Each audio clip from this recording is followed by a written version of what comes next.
Hi everyone, my name is GHerrera, and this video will be focused on the idea of integrating career services more closely in higher education as well as in K through 12 education.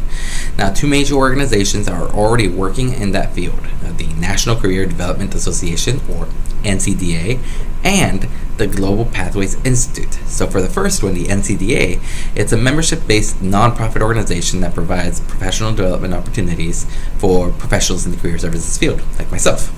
They develop standards, they write and distribute publication, they provide resources, they host events, and they also advocate for career services professionals. Now, they're actually in my video because they established their first legislative agenda in 2008, and since then have made public policy a priority. The goal being to identify and advocate for legislation and policies that support the missions of the NCDA, mainly helping career services professionals inspire and empower others. So, the other organization is Global Pathways Institute. They were recently created in 2014, so sort of, at Arizona State University, and are focused on providing youth multiple pathways to success, basically putting career exploration and career resources in their lesson plans. And they've been engaging employers to adopt those pathways as well and fostering that kind of partnership. They work with those groups to advance them in the educational system and getting those pathways adopted. And finally, I also want to make a side point that there is a network-based organization called Pathways to Prosperity that connects all these organizations. It was launched by another nonprofit organization called Jobs for the Future and Harvard Graduate School of Education. I'm adding all these organizations though to kind of help you see that there are multiple national organizations that advocate for closer integration for career services and pathways. Many of these strategies we learned in this course are actually strategies they're already successfully using. They've developed relationships with both state and federal representatives, as well as with direct colleges, with different colleges and universities directly. So these organizations have basically made a big network around the nation and have been working with local groups in every state along the way.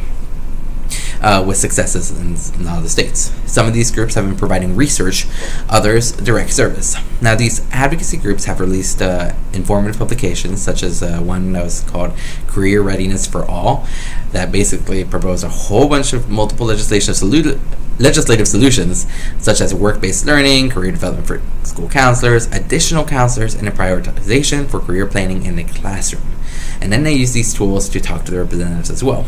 In fact, so like Texas actually increased financial support for counselors and advisors last year, meaning more counselors, in part due to the work of the NCDA.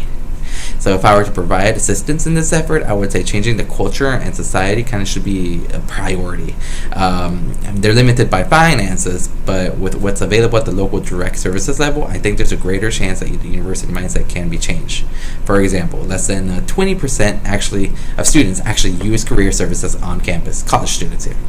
Rather than let it be a passive resource, I think having these networks work with the local university and colleges to change their mindset and integrate freshman classes with career services lessons and presentations can go a long way into helping change the overall mindset of the student body. Now, it'll be from something that they may have heard of to something now they all know and now also expect. Additionally, many high school districts have absurd ratios of counselors to students. And so in some cases, like 1 to 860, if they even have a counselor that's trained in career services. So with partnerships between community colleges and universities with high school districts already being a priority, it wouldn't be much of a stretch to add the counselor component. So to build off these successes, however, will actually allow universities to push for more funds in this direction and make career explorations be a part of their academics.